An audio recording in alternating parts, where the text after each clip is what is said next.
Hello and welcome to another episode of Full Court Finance here at Zach's. I'm your host, Ben Rains.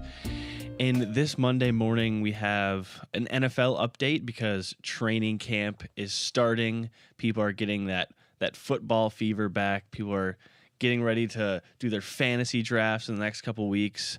And I actually saw something this morning that's kind of funny and also it's relatively obvious, even though it sounds crazy, that this week is the last week there is not an NFL or a college game until after the Super Bowl. So all the football fans out there, you don't have to wait that much longer for there just to be now football nonstop for the next 6 months or so. But we're not going to only talk about that today because there's some controversy in the NFL at the end of last week. And we're going to also talk about an apparel company that is quickly growing, and they're trying to expand in a place that the NFL is also trying to expand as well. But we're going to start with the NFL. And as I said, training camp is kicking off. A lot of it kicked off this weekend, and then kind of over the next week, everyone is back in practice pretty much.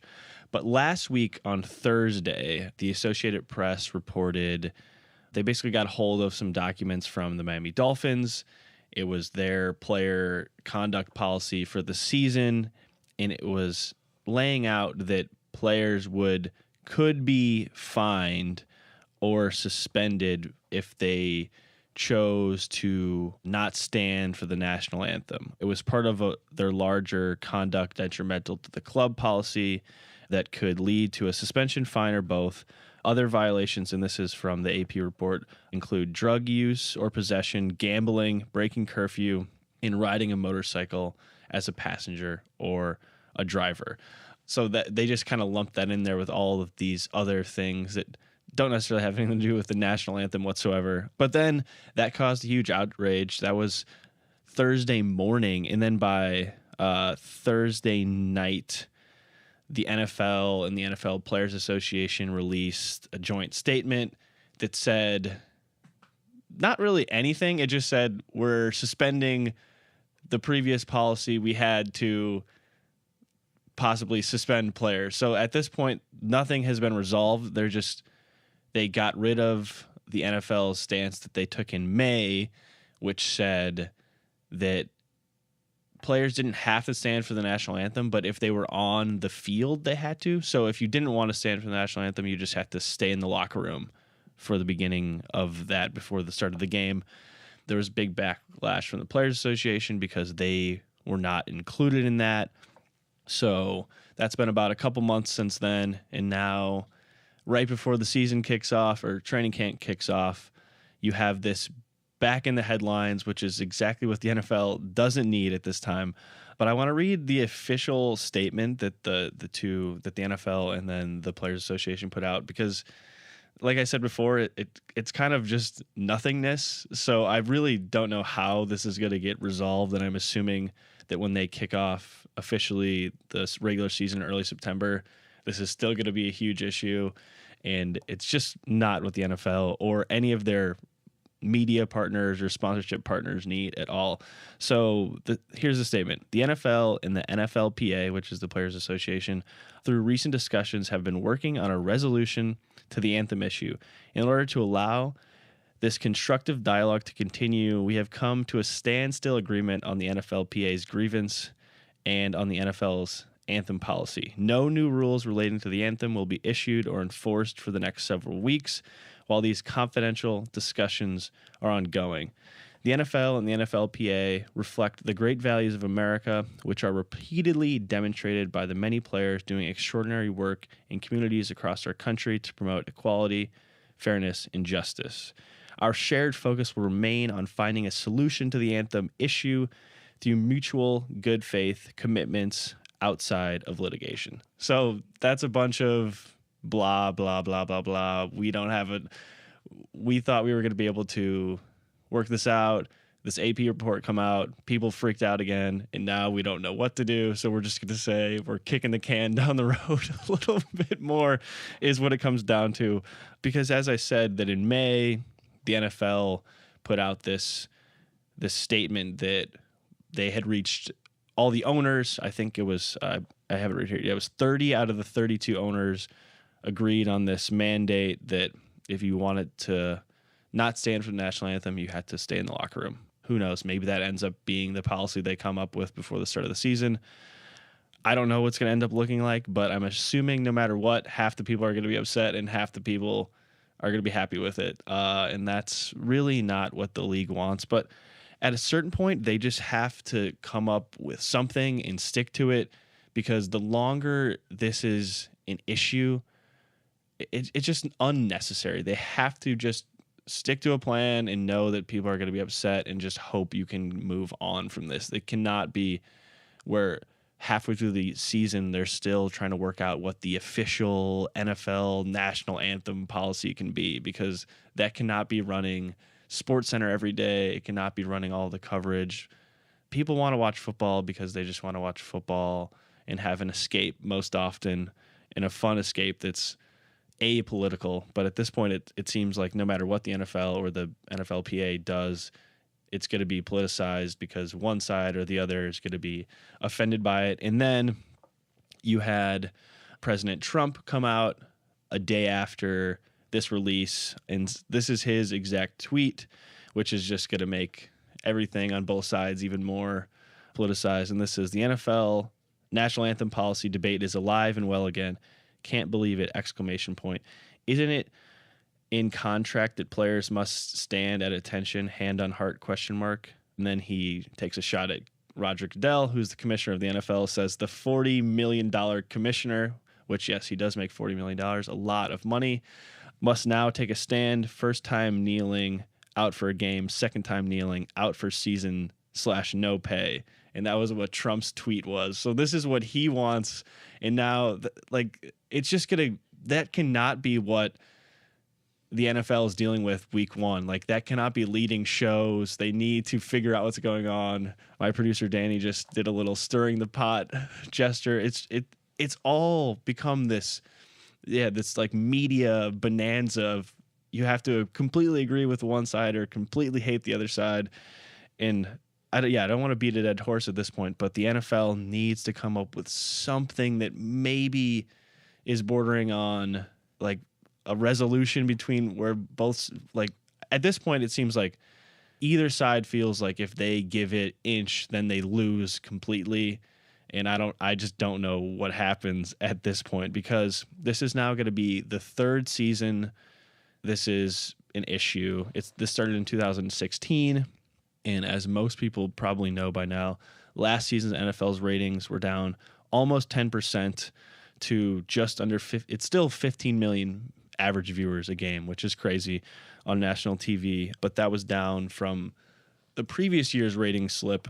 And the big issue here is that TV is in general is going down, and ad revenue is slipping, because in these contracts with sponsors and their media partners, they have to reach a certain viewership threshold, or you have to do make goods. And the NFL is a business. I mean, this isn't fun sports league for little kids. They're trying to make millions and millions of dollars, and then any little slippage in average viewership hurts their bottom line. And if they have 3 years in a row of 10% sequential drop off of viewership, that's scary for everyone involved. And it really makes the league and everyone, and especially the players, because the players also, it's about a 50-50 revenue sharing. So the players are being hurt by the NFL and people making less money. So they need to resolve this in some way, because you have NBC, they kick off Thursday Night Football this year. That's September 6th, the first game. So if something happens before September 6th, that's probably good, because you have Fox and CBS and ESPN, who is poured billions of dollars into Monday Night Football, that is actually the worst rated one out of all of these primetime programmings for the NFL. And they need this to not be an issue once again. Disney doesn't need it. Fox doesn't need it. CBS doesn't need it. The NFL doesn't need it. The players don't need it. And it's gotten to the point where they're trying to do anything to expand. So you had earlier this month, and this is something the NFL has slowly been doing, And what a lot of leagues, especially the NBA, has been doing is try to expand in China with their growing middle class, just people with more disposable income. So earlier this month, you had Russell Wilson, who is the quarterback for the Seattle Seahawks. He was in China promoting the NFL and American football. But what's interesting is that he was over there promoting the NFL with Alibaba, who is Amazon's e-commerce rival in China.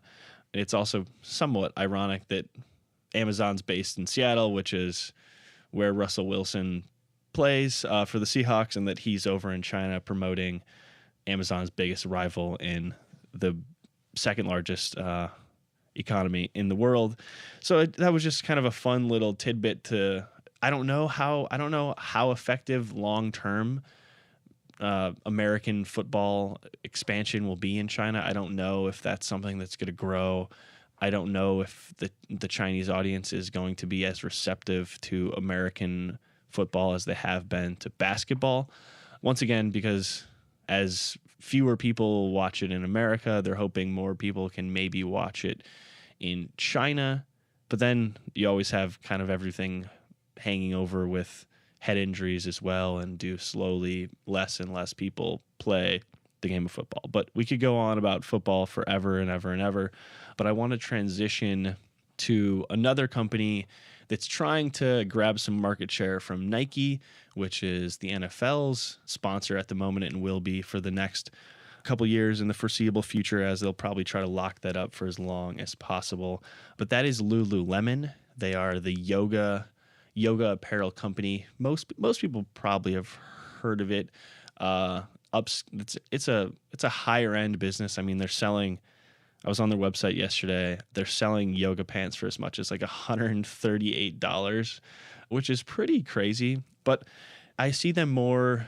I mean, they compete against Nike and Adidas and Under Armour, but I see them more as a brand kind of like Patagonia, where you buy these clothes. They run a business where at Patagonia, if there's a rip in your jacket, you can return it. They'll give you a new one. So that they have this sense where people are paying this premium, but the clothing is good. The company itself pays its employees well. They have a good culture at the stores.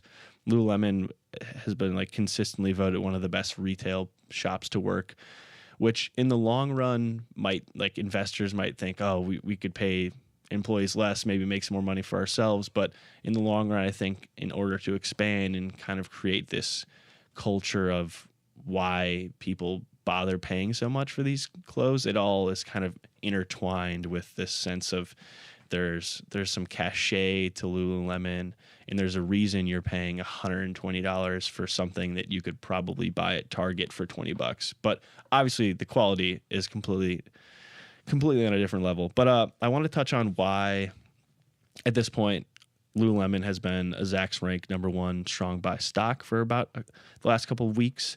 And before I do that, I want to give a little bit of a background on the company for people who might not know. So it started in 1998. Chip Wilson founded the company. He is no longer directly tied to the company. I think he left in like about 5 years ago. There has been some transition going on there. But yeah, they opened their first standalone store in Vancouver in 2000. So the rise has been relatively quick, but in the last 5 years or so, they've really, really taken off. And yeah, as I mentioned, they sell about like 100. The price point's like $100 for yoga pants, and they also sell men's clothing for girls. And what they've been going to recently is they're also as athleisure, which is kind of any clothes you're wearing. You could wear it to the gym or not to the gym and wear it in a normal setting. But Lululemon is now actively going a little bit beyond athleisure, which you could start seeing Nike and Under Armour and Adidas maybe do, which they kind of have with their golf gear, which lots of men wear to work, is they are making work clothes in all sense. It's not, they're making shirts and pants for men and women that you can wear to work. I see people wearing them to work all the time in Chicago, and that's something that definitely could be a huge boost to their business going forward. It's hard to describe what they look like. Look them up on their website. It's around the same price point, but it's definitely something that's going to help them expand going forward. And now I want to talk a little bit about the stock's performance and some growth outlook, and then kind of get into why it's all a Zach's rank number one buy right now. So shares of Lululemon are up about 100% over the last 5 years. That outpaces the S&P 500 70% climb, and it crushes the apparel industry's average of roughly 55%. But it's up huge over the last year. Lululemon shares are up 102% over the last year, and 60% in the last 6 months. And yeah, this is all just coming on some continued growth. They're growing in the right places. Their net revenue last year, so for fiscal 2017, was $2.6 billion. That was up 13%, and it helped them pass Banana Republic, Express, Guess, J. Crew, Loft, which are some well-established, high-end, not super high-end, fashion brands and apparel brands in the United States and North America. So that's where they're hanging now. That's their competitors, along with the sports apparel companies like Nike and Adidas. So their total comparable sales climbed 7% last year in 2017, and their comp store growth was 1%. But their direct-to-consumer business is also growing hugely. It was up 27% last year, which is really a big deal, because I haven't mentioned it yet that unlike Nike and Adidas, who had been wholesalers for a long time, but now they're transitioning into more of their own Nike-owned and Adidas-owned stores to do less sales to, say, Dick's Sporting Goods and those places, as those businesses are suffering.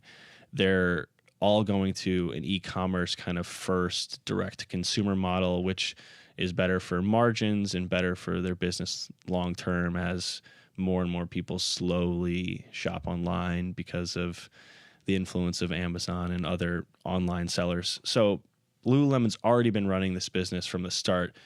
They don't do 92% of their revenue is non-wholesale. They do a little bit of discount. They have some what they would call a factory store, where it's maybe last season stuff in a mall or something like that. But besides that, it's mostly standalone stores outside of malls, which is the only place. Malls are slowly dying, if not already dead in most places, big indoor malls at least. But they have standalone stores in big cities, big metropolitan areas, often multiple in big fancy cities. And so in the first quarter, their revenues jumped by 25%, which was huge, and that's why they've been performing well over the last couple months, which it was $616 million in sales, and their e-commerce sales jumped by 60%, 60. So that's huge, and that's why a lot of investors have been loving what they're doing, because on top of that 60% e-commerce growth, comp store sales were up 6%. So they crushed it in the first quarter. Great first quarter. Their earnings topped our estimates, and it's just looking really good there. So also internationally, it's a North American-based business. Still, most of their stores are based in North America, but they saw their international revenues climb by 53%. And growth in Asia was over 100%. And they closed the quarter with 11 stores in Asia. So going forward, that's a region they're going to try to expand in, which is what Nike and Adidas have been doing as well. And now I want to just look a little bit ahead to the second quarter in some of our estimates right now at the moment. So our Zach's consensus estimate, I have a hard time saying that out loud. I'm always typing it and not saying it out loud. We expect to see Lululemon's second quarter revenues climb by 15% to hit $668 million. So some good top line growth. And then for the full year, we expect Lululemon to see its sales climb by 16% to just over $3 billion. And for reference, Lululemon has a goal of trying to hit $4 billion a year by 2020. So over the next couple of years, they're going to try to jump from about $3 billion to $4 billion. And for reference, Under Armour this year, we expect their total revenue sales to be just over $5 billion. So that's kind of the area they're living in right now in terms of how big their business is. And then in terms of the bottom line, our EPS figures are expecting 26% growth on their bottom line for the second quarter and then 24% growth for the full year. So that's a good sign. But then another reason to be more optimistic than not about Lululemon is that they have received a ton of positive earnings estimate revisions over the last 60 days. And that means that analysts are coming in with higher earnings estimates, which means they're trending in the right direction for both the quarter and the full year. And that's one of the biggest reasons they're currently Zacks ranked number one strong buy, and they are reporting their second quarter earnings, or are set to report at the beginning of August. So you have about a little over a week or so to assess Lululemon, and really the idea here is that they're in a business that's growing. Athleisure is one of the only industries in the sportswear world that's growing. As something that Nike and Adidas and Puma and Under Armour are struggling to do, and why they've struggled relatively recently. So they're already in that business. They're already running a high margin business. Their margins are better than Nike and Adidas and Under Armour, and they're growing their e-commerce platform as well, and their online sales. They've already proven that, and they're going to continue to push out more online sales as well. But that does it for another episode of Full Court Finance. Until next time, I'm your host, Ben Rains. And remember, if you have any questions, please feel free to shoot us an email over at podcast@zacks.com.